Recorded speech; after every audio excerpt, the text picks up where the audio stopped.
Ahí me dice que ya está grabando. Y compartir pantalla.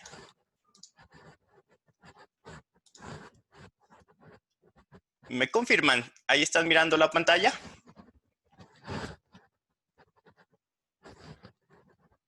Sí, profe, sí se mira.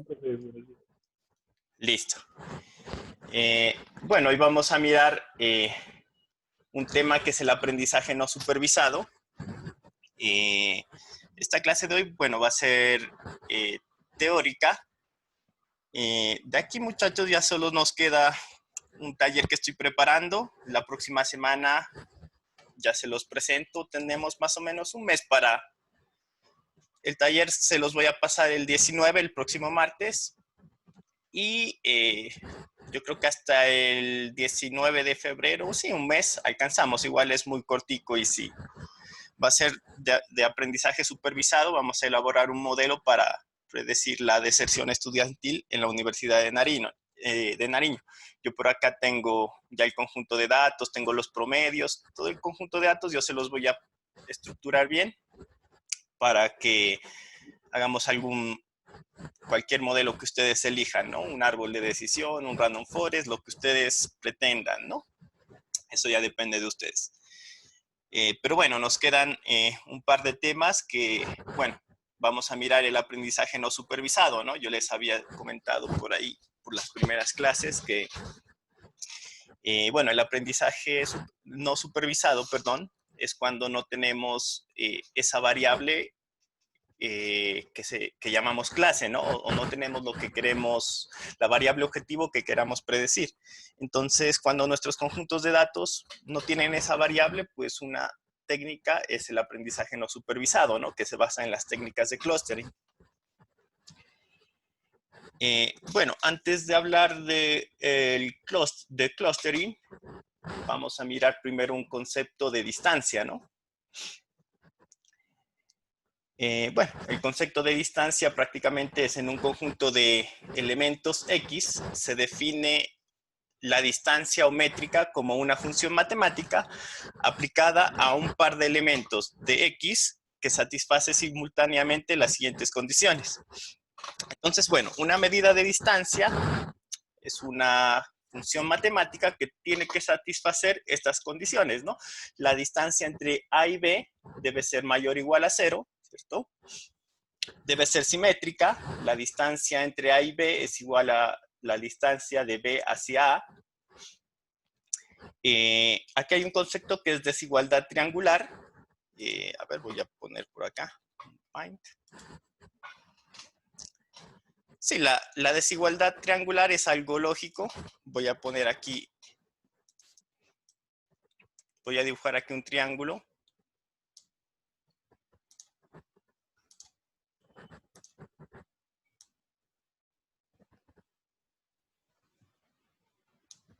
Voy a dibujar 3 puntos, ¿no? Aquí tengo el punto A, el punto B y el punto C. Por acá le voy a poner estas líneas. Bueno, estas líneas son asumamos que es una distancia. ¿Dónde tengo el texto? Por acá tengo el punto A, el punto B y el punto C, ¿no? Asumamos que cada punta de estos es el puntico, ¿no? El punto A, el punto B y el punto C. Entonces, bueno, la desigualdad triangular nos dice que la distancia de A hacia C, o sea, esta distancia, ¿cierto? Que hay de aquí de A hacia C, debe ser menor o igual que la suma de la distancia de A hacia B, ¿cierto? De A hacia B más la distancia de B a C. De B a C, ¿no? Miren. O sea, esta distancia debe ser menor o igual a la suma de estas dos distancias, ¿cierto? Para que se cumpla una medida, o sea, esa es una condición para que se cumpla un concepto de distancia, ¿no? La tercera, bueno, la cuarta regla que debe cumplir para hacer una distancia es que, bueno, la distancia entre A y A es igual a 0, ¿cierto? Entre el mismo punto. Si A y B son tales que D igual a A, B es igual a 0, entonces, bueno, estamos hablando de que son los mismos puntos.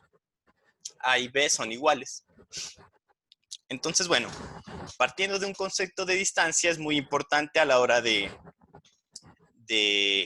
realizar nuestras agrupaciones o nuestro clustering, ¿no? Por aquí les voy a presentar algunas fórmulas de distancia. Tenemos la distancia de Minkowski o normal, que está representada por esta fórmula, ¿no? La distancia entre X y Y es la sumatoria de las X y hasta menos las Y sub I elevado a la P sobre 1 sobre P, ¿no? P es el número de parámetros que nosotros queremos, digamos, trabajar. En el caso de que P sea igual a 2, a esta fórmula se le conoce como la distancia euclidia. Vendría siendo igual a esta fórmula, ¿no? Donde P sea igual a 2 sería la raíz cuadrada, miren acá, raíz cuadrada de la sumatoria de igual a 1 hasta acá de las XY menos YI al cuadrado. Ahorita vamos a mirar más claro cómo aplicar las distancias entre individuos, digamos, del conjunto de datos. Tenemos también la distancia de Manhattan. Simplemente, bueno, es la distancia de Manhattan o City Block es igual, esto es cuando el P es igual a 1, ¿no? O sea, cuando P es igual a 1, tenemos que se convierte en la distancia de Manhattan, ¿no? Y la fórmula es esta, I igual a 1, la sumatoria de I igual a 1 hasta M de las XY, del valor absoluto de las XY menos Y sub I, ¿no? Y tenemos también la distancia de Chebyshev. Esto es cuando P, bueno, tiende a infinito. Entonces la distancia de Chebyshev vendría siendo el valor máximo del valor absoluto de las XY menos las Y sub I. Ahorita aplicamos unos ejemplos de esta distancia para tener más claro. Entonces, bueno, aquí tenemos un ejemplo, ¿no? Consideremos las siguientes dos observaciones correspondientes a 3 corredores para los cuales se han registrado los tiempos empleados para correr cada uno de los 4 tramos de 4K en los que se subdividió la carrera. Entonces, bueno, aquí tenemos que hay 3 corredores y tenemos 4 tramos, ¿cierto? El tramo 1, el tramo 2, tramo 3 y el tramo 4, ¿no? Entonces aquí tenemos los tiempos. El corredor A gastó 10 minutos en el tramo 1. Del tramo 1 al tramo 2, otros 10 minutos. Del tramo 2 al tramo 3, gastó 13 minutos. Y del tramo 3 al 4, 12 minutos. ¿No? Lo mismo para el B y lo mismo para el C. Entonces, bueno, en este caso tenemos 4 variables, ¿cierto? X1, X2, X3, X4, ¿no? Y bueno, 3 individuos. Simplemente, si nosotros aplicamos la fórmula de distancia euclidia entre estos corredores, tendríamos la siguiente, ¿no? Miren, si aplico la fórmula de distancia euclidia, que es esta, la raíz cuadrada, bueno, de las sumatorias de los XY menos YI al cuadrado, tendríamos lo siguiente, miren. Vamos a calcular la distancia de A a B, ¿no? Entonces tendríamos, miren, XY sería 10 menos Y sub I 12. 10 menos 12 al cuadrado más 10 menos 12 al cuadrado, más 13 menos 14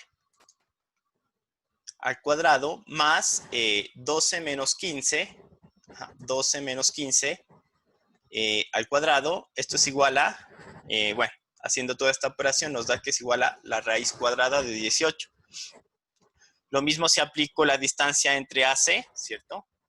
Lo mismo sería 10 menos 11 al cuadrado más, 10 menos 11 al cuadrado más 10 menos 10 al cuadrado más 13 menos 14 al cuadrado, y 12 menos 13 al cuadrado, ¿no? Más 12 menos 13 al cuadrado, esto es igual a raíz de 3. Acá tenemos la distancia de B hacia C, que nos da raíz de 9, esto es igual a 3. Entonces, bueno, en este caso diríamos que ¿cuál es el valor menor de estas distancias? Esto sería raíz de 3, ¿no? Entonces, podríamos decir que los dos individuos, que A y C, son más similares, ¿no? Son similares entre ellos, ¿no? Ya que hay una menor distancia, digamos, entre sus variables o los tramos en los cuales corrieron, ¿no? Se podría decir que tienen A y C, a ver, sí, A y C tienen estilos de correr similares, ¿no?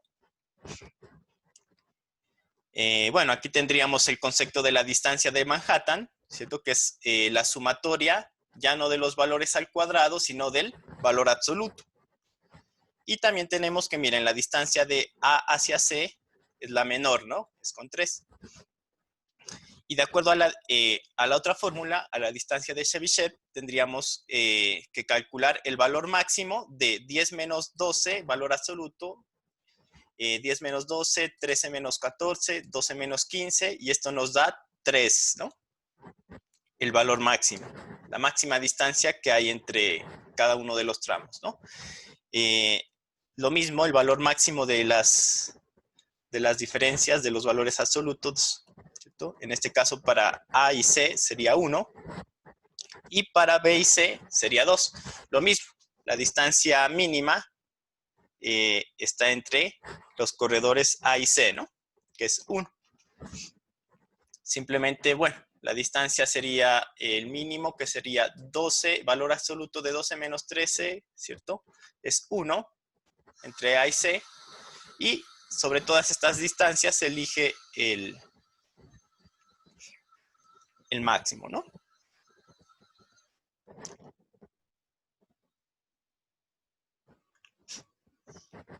10, claro, aquí es 1, aquí es 0, aquí es 1 y 1, bueno, el máximo es 1. Entonces, bueno, esas son las tres medidas de distancia que veremos, ¿no? Ya que los algoritmos de clustering principalmente dependen de la medida de distancia que nosotros seleccionemos, ¿no? Entonces nosotros como parámetro a un algoritmo le podemos decir con qué distancia quiero trabajar.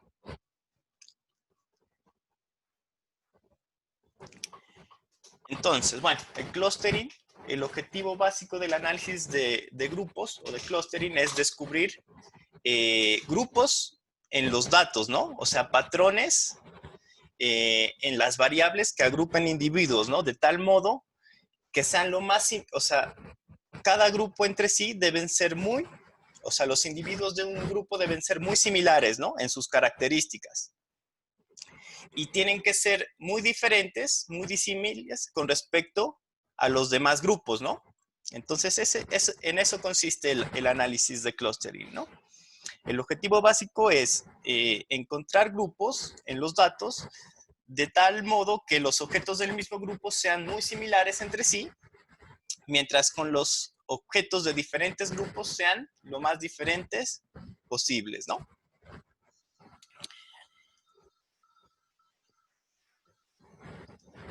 Las aplicaciones de clustering son muchas, o sea, son muy numerosas, ¿no?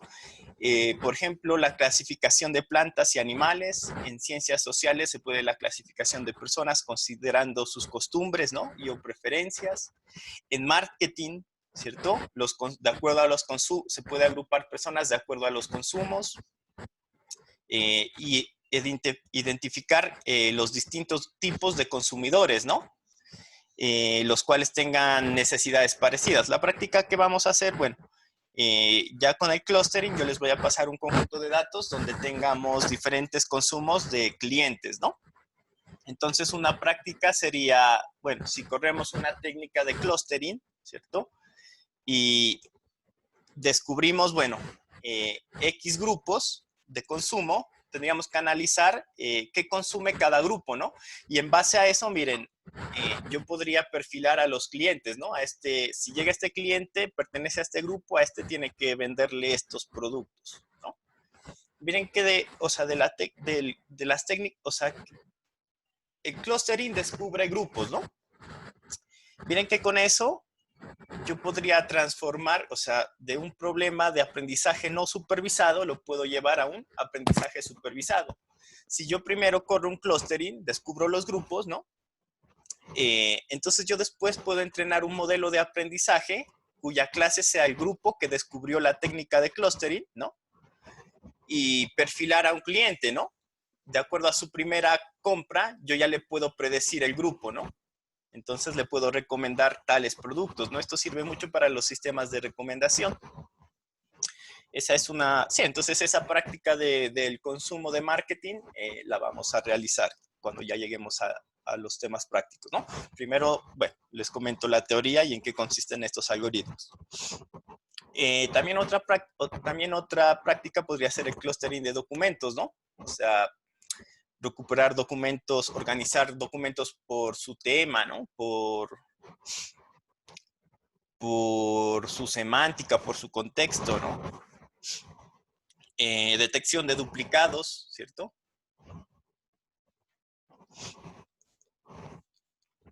Generalmente, bueno, lo que se pretende agrupar son individuos, ¿no? Miren que en este caso, bueno, en el caso de corredores queremos, o en el caso de clientes queremos agrupar diferentes clientes o diferentes individuos, ¿no? Pero existen algunas circunstancias en el que es interesante agrupar algunas variables, ¿no? O sea, encontrar grupos de variables.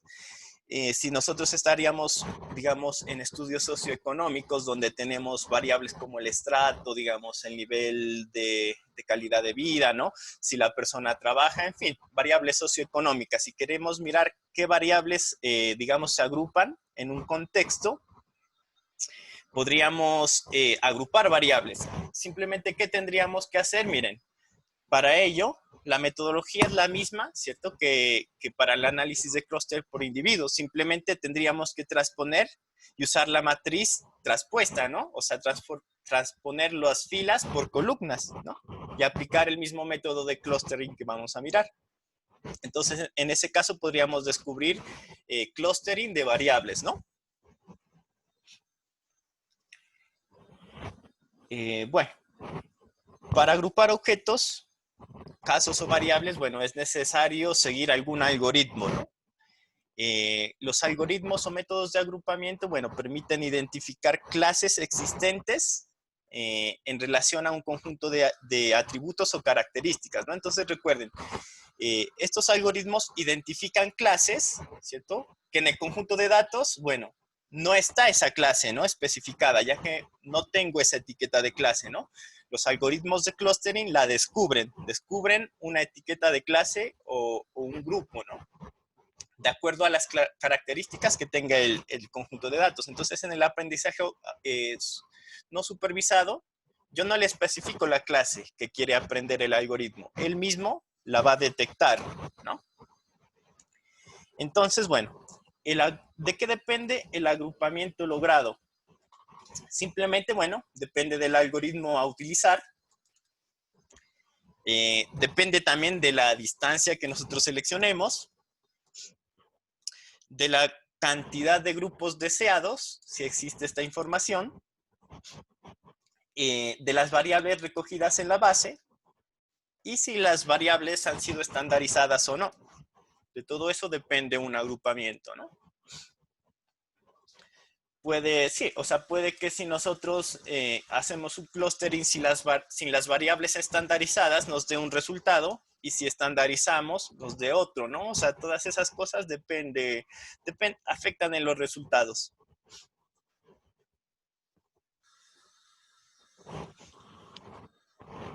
Existen dos tipos de agrupamientos, ¿no? O dos tipos de clustering. Los métodos de partición. Estos métodos clasifican los datos en K-grupos que deben cumplir los requerimientos de una partición, ¿no? ¿Qué requerimientos son? Que cada grupo debe contener al menos un objeto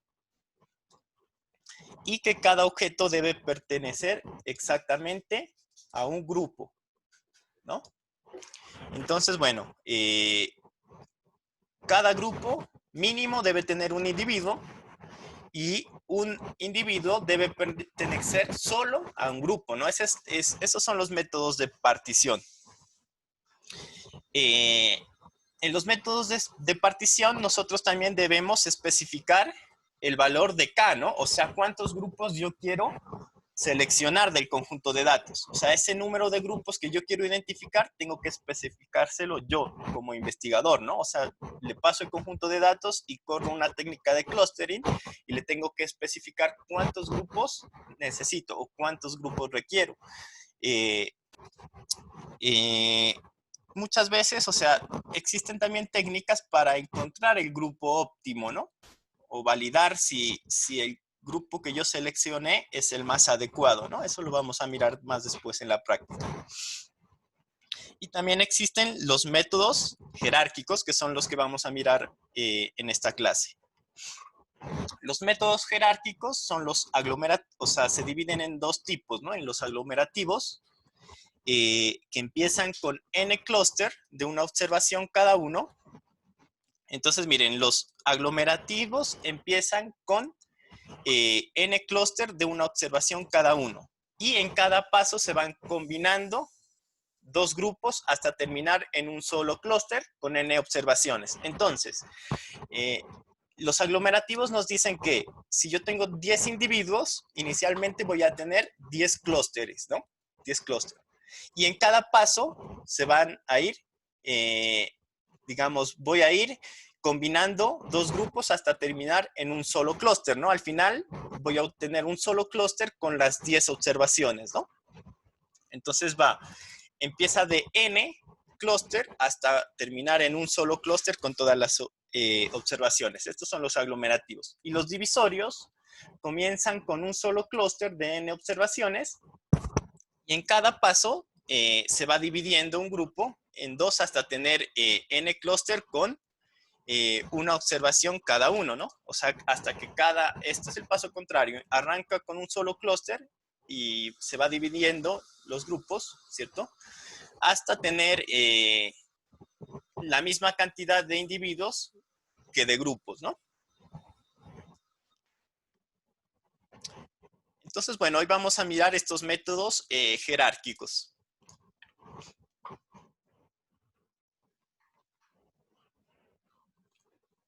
Ventajas de los métodos de clasificación jerárquicos, bueno, es que sugiere el número, en este caso no le tengo que especificar el K o el número de grupos que yo quiero particionar, ¿cierto? Ya que él los va a ir calculando por sí solo, ¿no? También establece una jerarquía de clúster y existe un gráfico que se llama dendrograma, que lo vamos a mirar, y que permite la visualización del proceso y la solución final del problema planteado. Bien, esas son las ventajas. Ahora, ¿qué desventajas tienen los métodos de clasificación jerárquica?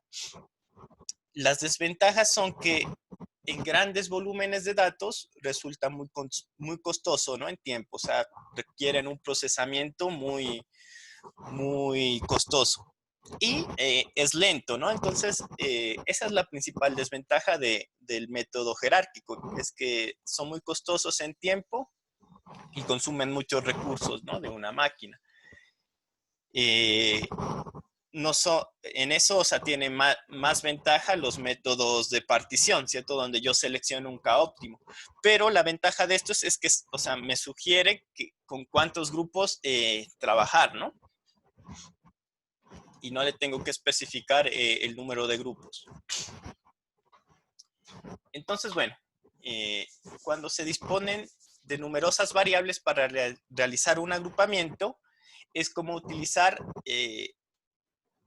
a veces, o sea, es muy común utilizar el primer tema que miramos antes, que es el análisis de componentes principales, ¿no? O sea, si nosotros tenemos muchas variables, podríamos hacer un análisis de componentes, ¿cierto?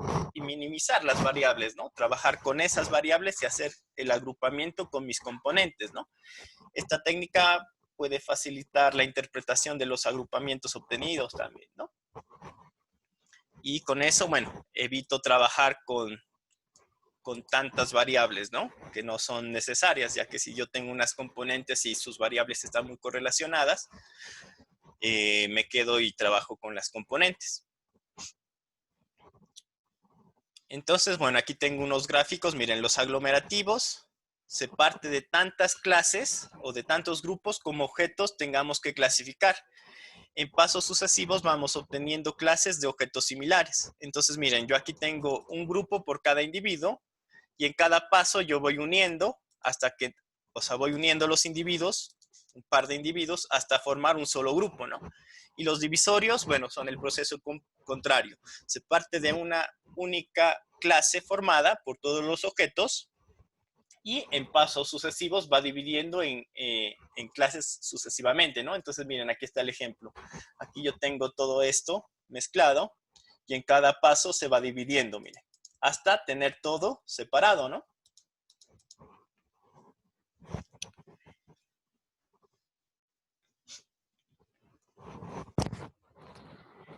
Bueno, los métodos jerárquicos producen agrupamientos de tal manera que un conglomerado puede estar contenido completamente dentro de otro, ¿no? Miren que, bueno, este conglomerado está contenido acá, ¿no? O sea, un grupo puede estar contenido en otro grupo, ¿no? Los resultados del agrupamiento jerárquico se muestran en un dendrograma, que es un diagrama de árboles en 2 dimensiones, en el que se puede observar las uniones y divisiones que se van realizando. O sea, se puede observar en el dendrograma cómo es el proceso de agrupación, ¿no?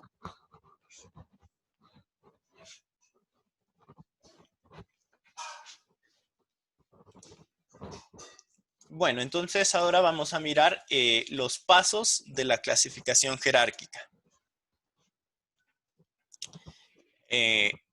Estos serían el algoritmo, ¿no? El primero, bueno, decidir qué datos tomamos para cada uno de los casos. En primer lugar, si tendremos que estudiar el tipo de variables con las que se desea trabajar, ¿no? Generalmente, bueno, se toman todas las variables del mismo tipo, ¿no? Si yo quiero trabajar con variables continuas, todas mis variables deberían ser continuas o categóricas o etcétera, ¿no? Todas las variables deben ser del mismo tipo. Suele ser muy complicado, bueno, mezclar tipos, ¿no? Si las variables están medidas en diferentes unidades o escalas, esto resulta muy difícil, ¿no? Por lo tanto, tenemos que estandarizar los datos, ¿no? Lo que hicimos en componentes principales, que con una fórmula nosotros normalizábamos los datos y los llevábamos a la misma unidad de medida, ¿no? Entonces es muy conveniente cuando los datos se miden en diferentes medidas, es conveniente normalizarlos. Segundo, bueno, se elige una medida de distancia, ¿cierto? Lo que yo les mencioné, elegimos con qué distancia vamos a trabajar. Elegimos, bueno, la medida entre los fuentes, es decir, bueno. Tercero, buscamos qué clústeres son los más similares. Después de calcular las distancias, ¿cierto? Decimos cuáles son los más similares y utilizando para ello, bueno, la minimización de la distancia seleccionada, o sea, la distancia mínima, y el método distancia o clúster elegido, una vez unidos dos objetos, no se separan durante todo el resto del proceso, ¿no? Una vez yo una dos individuos en un grupo, si es este algoritmo jerárquico, él no se va a dividir nunca más en todo el proceso, ¿no?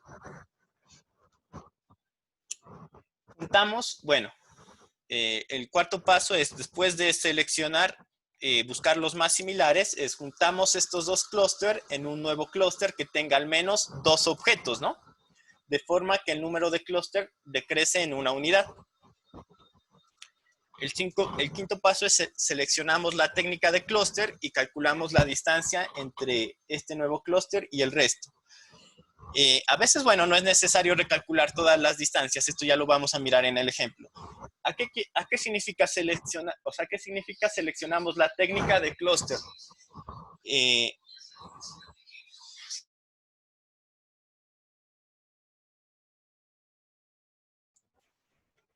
Perdón. ¿Qué significa seleccionar la técnica de clustering? Miren que cuando yo tomo dos grupos, o sea, cuando yo tomo dos individuos y los uno en un solo grupo, ¿cómo calculo la distancia con respecto a ese grupo hacia los demás, ¿no? Entonces, hay unas técnicas, ¿no? Para para hacerlo, ¿no? Entonces también dependemos de cómo seleccionamos esa técnica de clúster, o sea, cómo vamos a calcular esa distancia del clúster hacia los demás individuos. Bueno, el sexto paso es repetimos desde el punto 3 hasta que todos los objetos estén en un único clúster. Y el paso 7, bueno, es interpretar los resultados, ¿no? Identificar cada clúster e interpretarlo, ¿no? Por ejemplo, mira, en este grupo me quedaron los clientes que consumen lácteos, en este otro grupo me quedaron los clientes que consumen electrodomésticos, ¿no? Entonces tengo que interpretar cada grupo y cada resultado. Bueno, aquí están los pasos resumidos gráficamente, ¿no? Miren, aquí tengo, bueno, estos individuos, ¿cierto? Primero calculo la distancia entre todos estos individuos. Después de calcular la distancia, bueno, que a ojo, la menor distancia es este par, ¿no? Entonces este par, en el siguiente paso, van a formar un grupo. Después que forman el grupo, calculo la distancia de este grupo hacia los demás, ¿no? Miren que aquí está un problema. ¿Cómo calculo la distancia de este grupo si este grupo tiene dos elementos, ¿no? Entonces hay varios algoritmos para hacerlo. Vamos a mirar uno que es el cálculo del centroide, ¿no? O sea, el punto que está aquí en el centro y a partir de este punto central empieza a medir de nuevo la distancia hacia los demás puntos. Entonces, bueno, el siguiente paso calcula la distancia y en este caso, bueno, la menor distancia sería estos dos y los une en un solo grupo, mire. Entonces ya tenemos aquí 3 grupos. Siguiente paso, bueno, calculamos la distancia y unimos, ¿no? En este caso, este grupo sería el más similar. Entonces unimos estos 3 individuos. Y finalmente, bueno, unimos todos los 2 grupos que me quedan, bueno, forman un solo grupo, ¿no?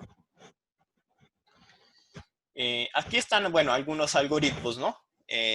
Para calcular distancias. Bueno, de estos vamos a hablar más adelante. Nosotros vamos a mirar en la práctica, está hecho el ejemplo con el método del centroide, que es simplemente calcular el centro del grupo, ¿no? A partir del centro yo voy a medir la distancia hacia los demás. Después vamos a mirar algunos otros algoritmos. Entonces, bueno, aquí yo tenía un ejemplo. Consideremos un ejemplo sencillo con solo 5 objetos y 2 variables, ¿no? Entonces, estos son 5 individuos y tienen 2 variables. Los voy a pasar por acá en un Excel.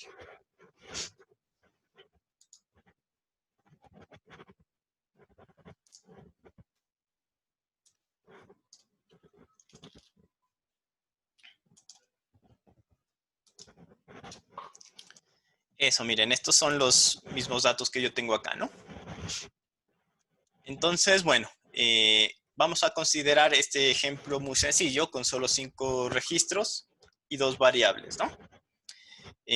Aquí tengo este gráfico. Primero los llevo a un gráfico de 2 dimensiones. Si tengo más de 2 dimensiones, ¿cierto? Hasta la tercera dimensión es fácil graficarlo, pero a partir de ahí ya es imposible, ¿no? Entonces, ¿qué se recomienda? Aplicar componentes principales, ¿cierto? Y trabajar con el biplot. O la otra es, esto no importa porque el concepto de distancia es digamos, es multidimensional, ¿no? Simplemente no podríamos graficarlo, ¿no? Pero la distancia no se afecta. Este concepto es para múltiples dimensiones. Entonces, bueno, yo lo hice con 2 dimensiones para facilitar el ejemplo y la explicación. Entonces, bueno, primero grafico aquí los individuos. Miren, aquí tengo el primer punto, es B1, 1 y B2, 1, ¿no? Entonces sería este punto, miren. B1, 1 y B2, 1. El segundo punto es B1, 2 y B2, 1. ¿Cierto que es este? 2, 1. Aquí tengo el otro punto que es 4, 5. A ver. Ajá, 4, 5. 5, 7. 5 y 7. Y el último es 7, 7. Ajá, 7, 7. 7, 7, ¿no? Entonces, bueno, arrancan, cada individuo es un clúster independiente, ¿no? Entonces, ¿qué nos dice el primer paso? Bueno, seleccionamos una medida de distancia que va a ser la distancia euclidia en este ejemplo, ¿no?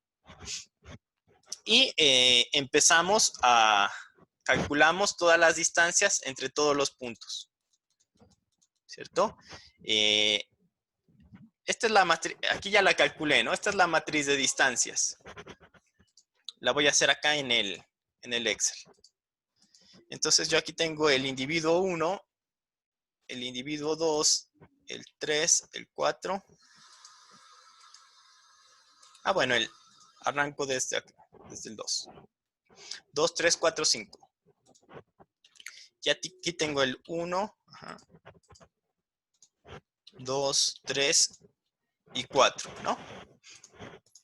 Entonces, miren, voy a calcular la distancia entre el punto 1, entre el individuo 1 y el individuo 2.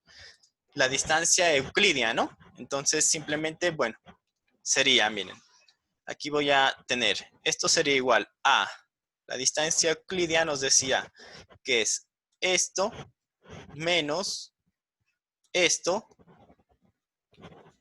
al cuadrado.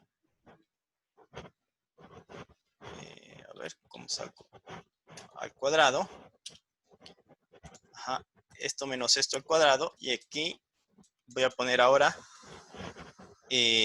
esto menos esto también al cuadrado.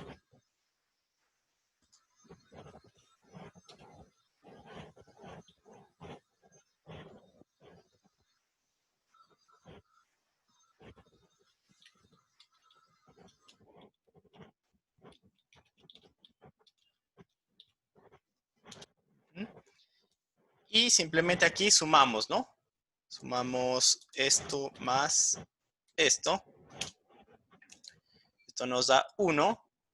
Y bueno, ya tendríamos toda la sumatoria y simplemente nos falta calcularle la raíz cuadrada, ¿no? SQRT, raíz cuadrada de esto, que es la suma entre esto más esto. Entonces, miren, la distancia euclidia entre el punto 1 y el punto 2 es 1. Bueno, lo mismo para los demás puntos. Aquí yo ya los tengo, ¿cierto? Miren que es 5.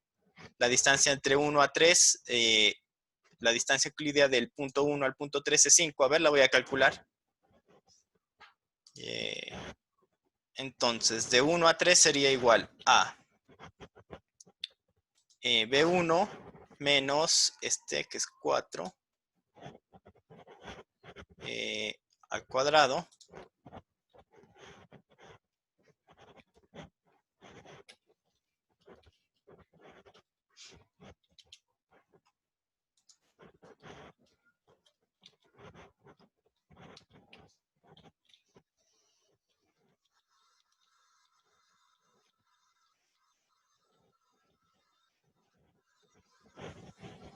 Bueno, no encuentro cómo es ese. Listo, bueno, ahí está el cuadrado.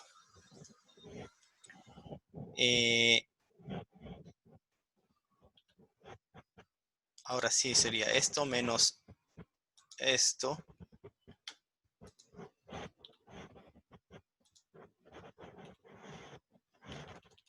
Al cuadrado.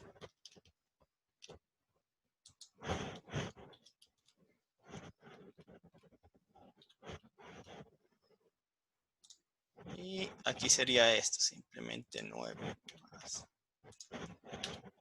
25. Entonces esto sería raíz cuadrada de...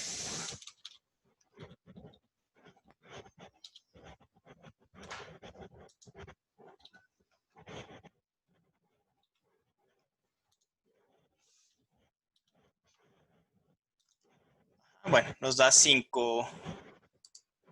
Ajá, 5, ¿no? Entonces, bueno, este es el proceso para todas las demás distancias, ¿no? Después de calcular la distancia euclidia entre todos los individuos o entre todos los clústeres, ¿cierto? Ya que recuerden que cada individuo inicialmente es un clúster. Entonces, bueno, inicialmente tenemos 5 clústeres, uno por cada uno de los objetos a clasificar. De acuerdo con la matriz de distancias, los objetos más similares serían el que tenga menos distancia, ¿no? O sea, el 1 y el 2, miren que la distancia es 1, ¿no? Por lo tanto, los fusionamos, o sea, se van a fusionar el 1 y el 2 en un nuevo clúster que contiene los objetos 1 y 2, ¿no? Llamaremos al clúster A. Como les mencionaba, ahora bien, el problema ahora es medir la distancia de este clúster al resto de los demás objetos, ¿no? O sea, ¿cómo mido la distancia de este nuevo clúster hacia los demás?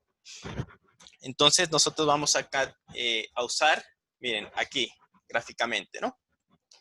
Vamos a usar el método del centroide, ¿no? O sea, a partir del centro, vamos a calcular la distancia, ¿no? O sea, la distancia a este punto, a este otro punto y a este otro punto. Entonces, bueno, para calcular el centro, para este ejemplo lo que haremos será tomar como representante del grupo el centroide de los puntos que forman el clúster, ¿no? Es decir, el punto que tiene como coordenadas las medias de los valores de las variables para su componente, es decir, las coordenadas de A serían. Entonces, miren aquí, ¿cómo vamos a calcular la coordenada del nuevo grupo? Simplemente, yo aquí voy a, de nuevo, a transponer. Entonces voy a tener el clúster A, ¿cierto? Esto lo voy a pasar normal. Aquí tengo B1 y B2. Entonces, miren, ¿cómo le calculo el centroide? Simplemente, miren, ¿de cuántos elementos se compone el clúster A? De 2, ¿cierto? Del elemento 1 y del elemento 2. Entonces, para calcular el centroide, simplemente tomo las variables B1, que es 1, más 2, ¿cierto? Y lo divido entre el número de individuos que componen el clúster. ¿Cuántos componen el clúster? ¿Cuántos individuos? 2, ¿no? Entonces, la nueva coordenada para el grupo A es 1.5 en B1. Ahora le calculo la nueva coordenada en B2, ¿no? Entonces, en B2 tendríamos que es 1 más 1 dividido entre 2. Bueno, creo que es 1, ¿no? Dividido entre 2, tenemos que es 1, miren. Entonces, esta es la nueva coordenada para el punto, ¿no? Entonces, sería 1.5 en B1 y 1 en B2, ¿no? Que es acá. Este es el centro. Entonces, bueno, tendríamos entonces la siguiente tabla de datos o clúster, ¿no? Ahora tenemos esta siguiente tablita, miren.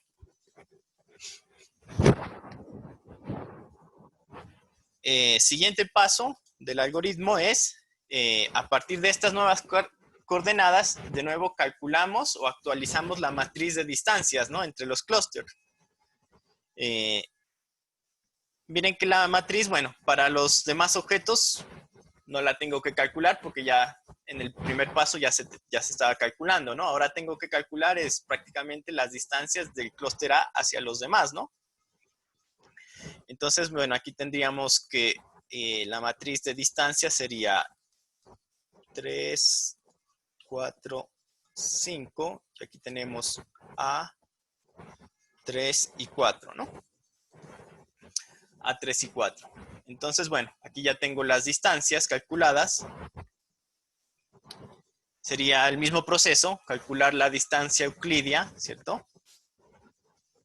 De A hacia 3, de A hacia 4 y de A hacia 5.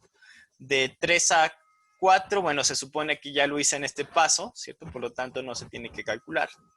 Y de 4 a 5 también, ¿no? Y de 3 a 5.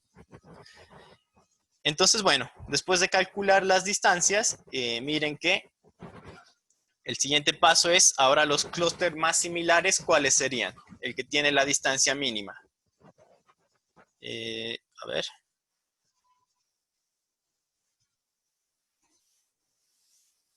El 4 con el 5, miren, ¿no?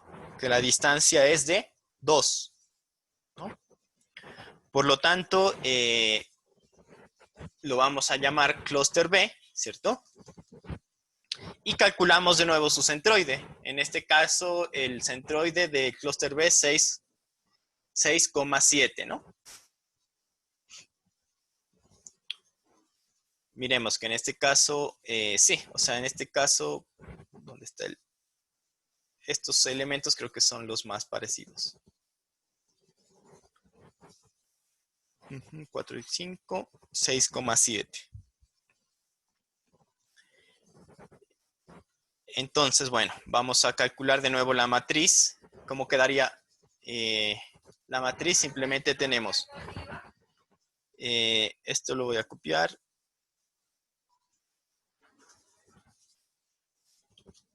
Y tenemos el clúster B, ¿no? Dijimos. El clúster B está compuesto por los elementos 4 y 5, ¿no? Entonces miren que B1 va a ser igual a 5 más 7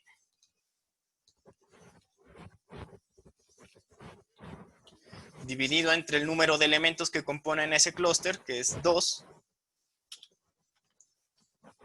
Y ahora para B2 sería 7, 6, 7 más 7 dividido entre 2. 7. Entonces, miren, estas son las nuevas coordenadas del clúster B, 6 y 7, ¿no? Y bueno, nos queda, aquí en este paso ya tenemos 3 clústeres, el clúster A, el clúster 3 y el clúster B. Siguiente paso es, bueno, hacer lo mismo, recalcular como antes la matriz de distancias euclidias, ¿no? Entonces tendríamos, la nueva matriz sería A, B y 3.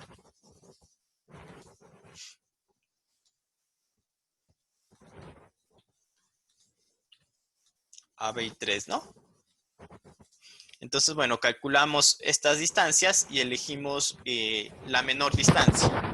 Miren que, bueno, la diagonal principal no importa porque es la misma, ¿no? Con su mismo objeto. Entonces, eso nos da 0. Entonces, en este caso, la menor distancia es B con 3, ¿no? El objeto B con 3, que es de 2.8. La distancia más pequeña ahora está entre el clúster B y el 3, ¿no? Distancia de 2.8 que se fusionarán en un nuevo que denominaremos C. Entonces, en este caso, miren, el siguiente paso tendríamos el clúster A, la variable B1, B2, y tenemos el clúster C, ¿no? El clúster A, bueno, no cambió, sus coordenadas son 4 y 5. No, sus coordenadas son 1.5 y 1. Ahora para el clúster C.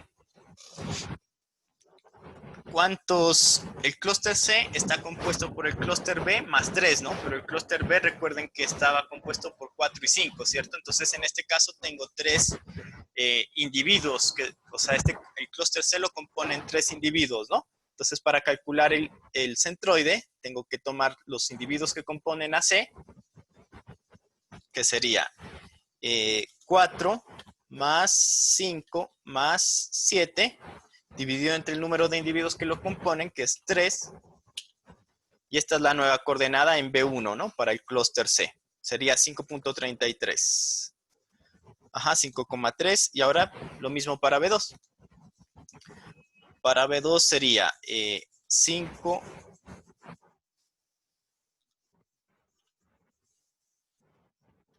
más 7 más 7. Bueno, lo voy a hacer con la fórmula. Dividido entre 3. 6.3.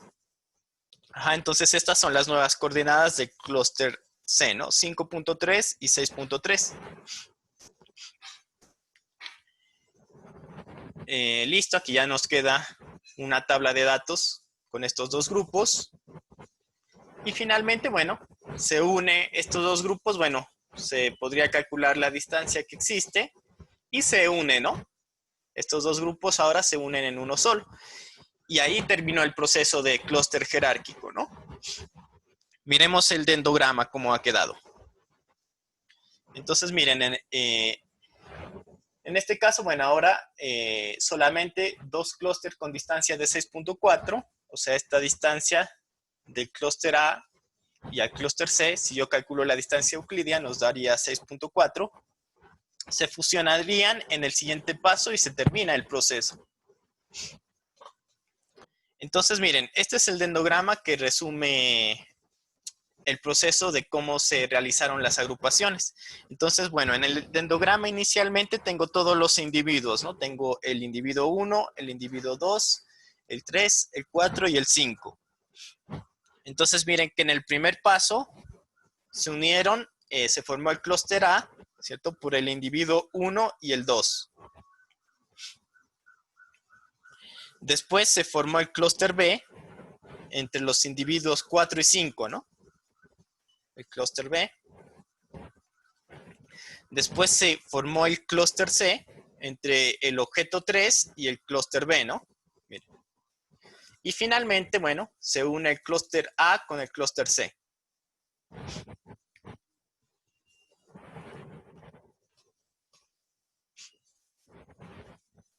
Entonces miren que aquí, bueno, si nosotros cortamos, trazamos una línea por acá, ¿cierto? Esta línea amarilla. Si la trazamos por acá, bueno, simplemente nos quedarían dos clústeres, ¿no? El clúster 1 y el clúster 2, ¿cierto? Si yo sigo, bueno, si trazo esta línea por acá, seleccionaría, me quedarían con tres clústeres, ¿no? El clúster 1, aquí tengo el clúster 2 con un objeto y el clúster 3, ¿no? Ese fue el proceso, ¿no? Y el dendrograma, ¿no? Entonces, bueno, miren que en este caso, la ventaja del clúster jerárquico es que yo no le tengo que especificar el número de grupos que quiero, ¿cierto? Que quiero trabajar, simplemente él lo va deduciendo solo, ¿no? Esa es la ventaja, pero la desventaja es que si yo tengo, miren, si yo tuviera muchos individuos, ¿cierto? Este dendrograma sería prácticamente, no se podría interpretarlo bien, ¿no? Ya que tendría muchos individuos y no se podría prácticamente graficarlo o interpretarlo. Y sería un proceso demasiado costoso, ¿no? Esa es la desventaja del clúster jerárquico.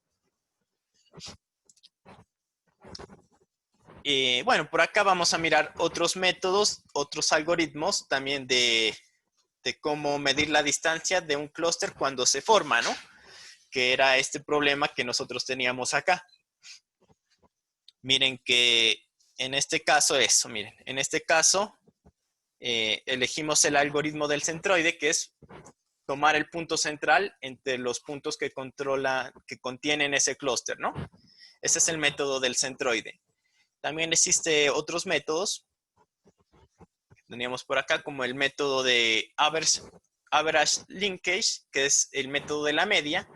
Simplemente miren, este método de la media, listo, la distancia entre los clústeres se calcula como la distancia media o el promedio de las distancias entre los pares de observaciones, una de cada clúster. Es decir, aquí gráficamente, miren, si yo tuviese este clúster, este clúster formado por estos dos elementos, ¿cierto? Entonces, ¿qué tendría que hacer? Tengo que calcular la distancia de aquí de este punto, del punto verde al punto acá, y del punto azul al punto de acá, ¿no? Y sobre eso le calculo el promedio. Y me quedo con la distancia promedio, ¿no? Ya no es, ese es otro método, miren, que el otro, a mí me parece, bueno, que más conveniente en este caso para la explicación sería calcular el centro y del centro mido la distancia, ¿no? Pero existen más métodos, ¿no? Entonces existiría el método de calcular la distancia de aquí a acá, la distancia de aquí a acá y promediarla. Y ese sería, el promedio sería la distancia que hay entre este clúster y este otro clúster, ¿no? Sí, ese sería el método de average linkage. También, bueno, existe el método del vecino más próximo o vecino más cercano, ¿cierto? En el método del vecino más próximo, la distancia entre dos clústeres es el mínimo de las distancias entre un objeto cualesquiera de uno de los clústeres y un objeto cualesquiera del otro, ¿cierto? Entonces, bueno, vamos al ejemplo. Entonces, vamos al gráfico de acá. Si se selecciona la técnica de clustering del método del vecino más cercano, entonces, ¿qué tengo que hacer? Calcular la distancia de aquí a acá y la distancia de aquí a acá y seleccionar la más próxima, ¿no? O sea, la menor. Y la menor distancia, bueno, que creo que es esta, sería la distancia que hay del clúster, ¿no? Hacia este otro clúster.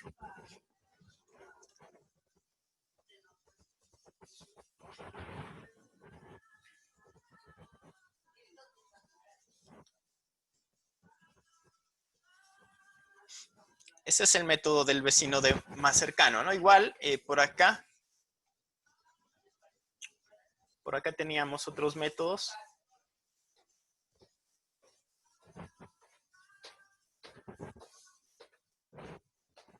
Ajá, que es, bueno, el promedio entre grupos, ¿no? El linkage simple o el linkage completo, ¿no? El simple, bueno, es simplemente tomar una muestra, ¿no? Es calcular el promedio de las distancias con una muestra y el completo simplemente con el promedio de las distancias con toda la muestra, ¿no? Pero bueno, vámonos, nosotros vamos a trabajar, entonces cuando lleguemos a la práctica podemos seleccionar todos estos algoritmos para que él calcule el clúster, ¿no? Y también tenemos que seleccionar una medida de distancia. Entonces, bueno, este sería el funcionamiento del clúster jerárquico, ¿no? No sé si tengan preguntas hasta el momento.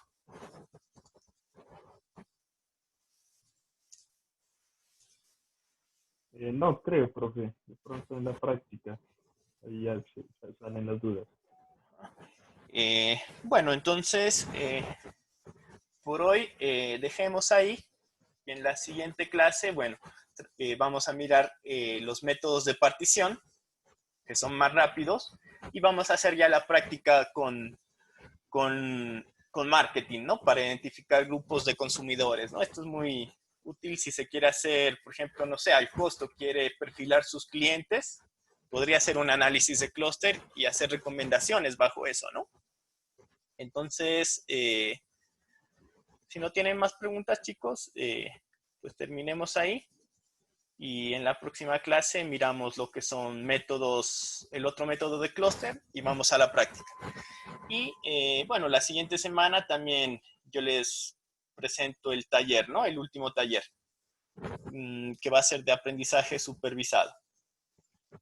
Con eso yo creo que tendríamos todo, prácticamente el plazo del taller va a ser de aquí a que termine el semestre, creo que termina hasta el 26 de febrero. Más o menos tenemos un mes larguito para terminar ese taller, ¿no? Que sería el final.